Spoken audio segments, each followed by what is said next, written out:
mais um comentário sobre competências e habilidades do comportamento humano para o mundo do trabalho e vamos falar de novo dele, da gestão de tempo, porque tempo e maré não esperam por ninguém. Tempo é a única moeda que a gente tem de verdade, né? O resto é tudo virtual e as nossas escolhas vão definir o que você faz com ele. Então, é uma questão a ser pensada todos os nossos dias. E eu vou citar aqui algumas coisas que são relevantes nesse universo da gestão de tempo. A primeira delas, a interrupção. Interrupções são definidas como de dois tipos: ou uma alternância de tarefas, ou uma interrupção propriamente dita, que é aquela através de uma interferência externa, né? Alguém que te chama, um telefone que toca, você tem que parar o que está fazendo para resolver outro problema. Dentre esses dois, quando a gente pesquisa nas publicações, nos autores que estudam a produtividade e comportamento humano, para alternar tarefas e para gerenciar interrupções, a gente usa muitos processos de controle executivos.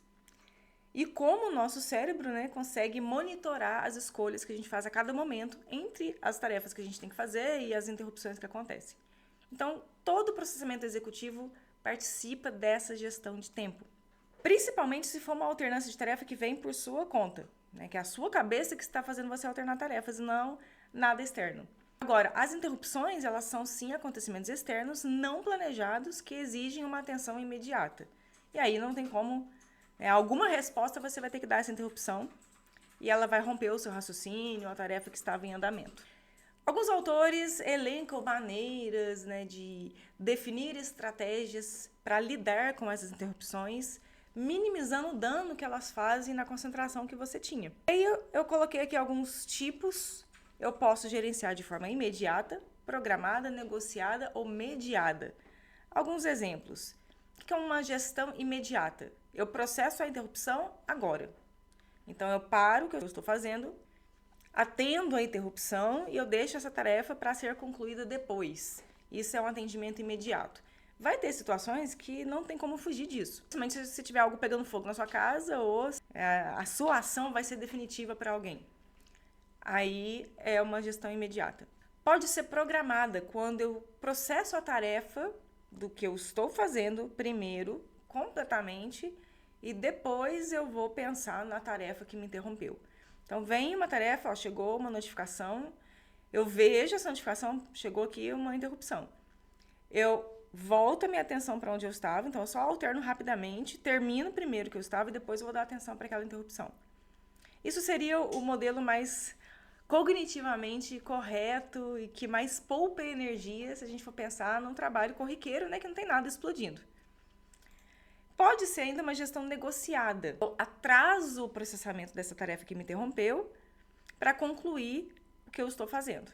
É a programada, só que de uma forma mais comunicável. Então, alguém me interrompeu, olha, eu preciso que você faça isso. Você vai responder para a pessoa, eu vou fazer daqui a pouco, assim que eu terminar essa tarefa. Então, você explica para a pessoa que você vai terminar uma coisa primeiro para depois dar atenção a ela. Você deixa ela numa espera. Aguarda aí que já já eu vou. E a mediada, que é olhar, identificar o conteúdo. Então, eu faço um pré-processamento do que é necessário para essa tarefa e depois vou processá-la realmente. Então, eu identifico, ó, chegou um e-mail, né, do meu chefe. Eu vou abrir o e-mail, olhar o conteúdo dele, falar, isso aqui dá para esperar. Fecho, volto o que eu estava fazendo, termino e depois eu dou atenção para aquele e-mail. Então, eu faço uma mediação ali para gerenciar o risco da escolha, porque eu posso escolher terminar primeiro o que eu estou fazendo e olhar o e-mail depois, e na verdade aquele e-mail tinha um conteúdo que era crítico, que era realmente urgente. A escolha de como agir vai depender muito do tipo de interrupção, de quem é a pessoa ou a tarefa, o seu estilo de trabalho e a urgência de cada coisa. O que é importante para nós? Ter consciência dessas opções. Saber que eu não preciso atender imediatamente todo mundo. Eu não tenho que falar sim para tudo. E que falar sim para tudo vai ter danos na minha produtividade. Então, eu posso ser super gente boa, falar sim para todo mundo, ajudar todo mundo, no final das contas. Aquela produtividade que eu deveria ter cumprido e que vai ser cobrada de mim, não aconteceu.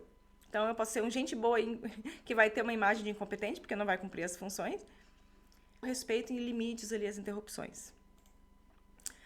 O desafio, então, é gerenciar uma interrupção de forma que ela cause o mínimo de dano e tenha um maior benefício. Então, é uma análise que, primeiro, você vai gastar mais tempo pensando nisso, a partir do momento que eu tenho consciência de que eu posso fazer essa análise, e depois vai se tornando automático. Então, para quem está em início de carreira ou nunca parou para pensar em como lida com as interrupções, vai gastar ali um tempinho parando para pensar sobre isso a cada interrupção e depois se torna automático aquela escolha que é mais benéfica. E a estratégia que você escolhe para cada uma não deve ser mais disruptiva do que a interrupção. A palavrinha disruptiva aqui está significando, ou seja, mais avassaladora, né? Mais... A estratégia não pode interromper você mais do que a própria interrupção te interrompeu. Né? A interrupção não é interrupção, resumindo. Então, escolha bem, de acordo com cada situação, e poupe o seu tempo e a sua energia para não se desgastar previamente no trabalho. Esse estudo aqui, muito interessante, ele simulou situações de trabalho reais, diferente dos experimentos muito controlados, né, que o ambiente é muito diferente do trabalho convencional. Esse não, esse pegou um monte de pessoas e simulou uma situação de escritório, de trabalhos, né, corporativos normal, com muito barulho, né, movimento, pessoas, telefone, e-mail, e mediu tempos de perda de atenção e de recuperação de atenção e concentração no foco e fez algumas conclusões bem interessantes. Eu separei aqui 3 para a gente ver. Esse trabalho mostrou que as pessoas que são constantemente interrompidas, elas acabam desenvolvendo um modo de trabalhar mais rápido para compensar o tempo que ela sabe que perdeu. Então, é contraintuitivo a primeiro momento, né? Você vê o resultado do estudo, fala que a pessoa que foi mais interrompida, ela foi a mais rápida para entregar a tarefa. Só que isso é uma análise superficial. Se você olhar mais profundamente, essa pessoa foi muito interrompida, ela percebe isso, óbvio, e aí ela vai compensar essa interrupção em um estilo mais rápido, com certeza com muito menos detalhes, com muito menos atenção e qualidade. E outra coisa, essas pessoas que, apesar da interrupção, entregaram as coisas mais rápido, elas também experimentaram uma carga de trabalho maior, mais estresse, mais frustração, mais pressão e esforço, mais a percepção de esforço. Então, todo o ambiente emocional do lidar com o trabalho ficou muito mais difícil quanto mais interrupções aconteceram. Concluindo, interrupções levam as pessoas a mudar não apenas o ritmo de trabalho, porque ela vai tentar compensar todas as perdas, mas também as estratégias que ela usa e os estados mentais. De fora, você olhando, você imagina, nossa, essa pessoa atende todo mundo, é receptiva, você fala com ela facilmente e ela ainda assim é super rápida. De fora você acha incrível, mas por dentro aquela pessoa está na beira de um burnout para dar conta de fazer todas essas coisas. E o estado mental dela vai ser prejudicado. E é rápido, tá? O estudo cita um intervalo de 20 minutos para você começar a perceber esses sinais de frustração, pressão de tempo e esforço. E ainda cita que aconteceu uma interrupção, você vai demorar, em média, de 12 a 20 minutos para retornar ao ponto onde você parou. Então, imagina, você precisa escrever um texto que você vai levar 1 hora. Se você for interrompido ali 3 vezes, você vai acrescentar mais 20 minutos a cada uma dessas vezes para a entrega completa, com o mesmo nível de qualidade. Então, isso é realmente um problema de gestão de tempo sério na produtividade. Aí tem outro ponto que a gente pode discutir. Imagina um ambiente de trabalho que pessoas dependem de pessoas. Qualquer atraso na comunicação ou no acesso às informações pode atrapalhar o ritmo de alguém. Então, o atraso na comunicação acontece e quando alguém não consegue prosseguir com uma tarefa devido a informações suficientes, ela vai ter uma perda de produtividade. E aí tem um porém. Hoje temos uma série de ferramentas de tecnologia de comunicação que tornam essa comunicação instantânea. Tem WhatsApp, tem Teams, tem Meet, tem um monte. E a gente usa isso no trabalho o tempo todo. E isso gera consequências que formam um paradoxo. Porque ao mesmo tempo que usar essas ferramentas diminui os atrasos no trabalho, então promove teoricamente mais organização, que é o primeiro efeito, então acaba o atraso na comunicação. Né? Se eu preciso de uma informação do meu chefe, eu mando um WhatsApp, ele me responde e eu sigo a minha vida normalmente. Só que isso aumenta as interrupções. Então, aumenta a desorganização, que é o efeito de segunda ordem. É uma ferramenta que organiza e desorganiza ao mesmo tempo. E como lidar com isso? A saída é aquela que todo mundo evita porque tem medo ou porque acha que vai demorar muito, que é formar processos e manuais para cada coisa. E organizar as informações que são úteis para todo mundo em ambientes que todo mundo acesse sem precisar interromper uns aos outros.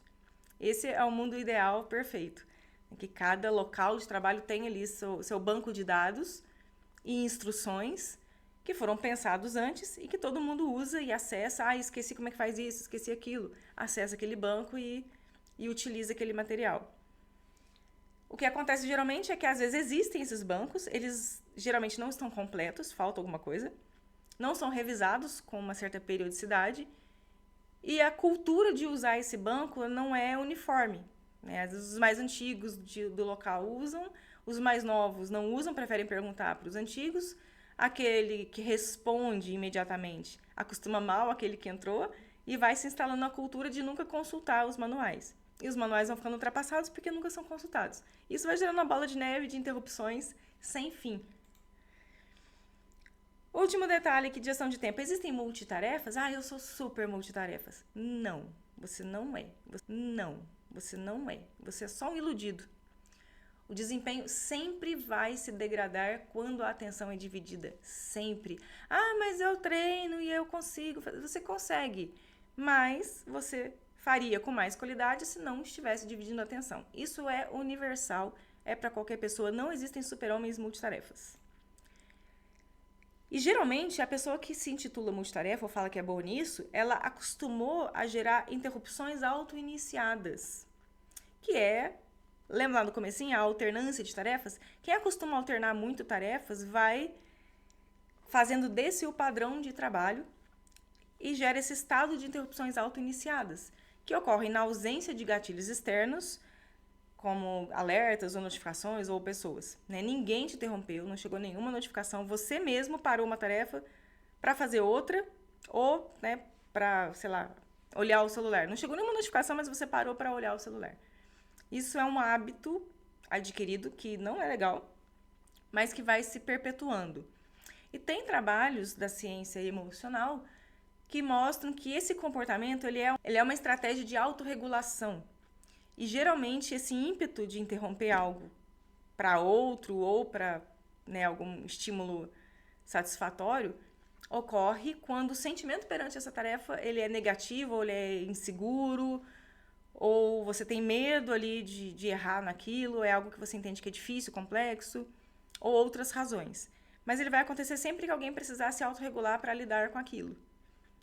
Isso pode dar chance para você procrastinar uma tarefa que é importante, usando a ilusão de que você estava fazendo uma coisa útil. Então, eu vou arrumar o guarda-roupa e faço esse e-mail depois. O e-mail é a coisa mais importante do dia. Só que você prefere arrumar o guarda-roupa, se sente útil porque você fez alguma coisa, mas procrastinou o mais importante.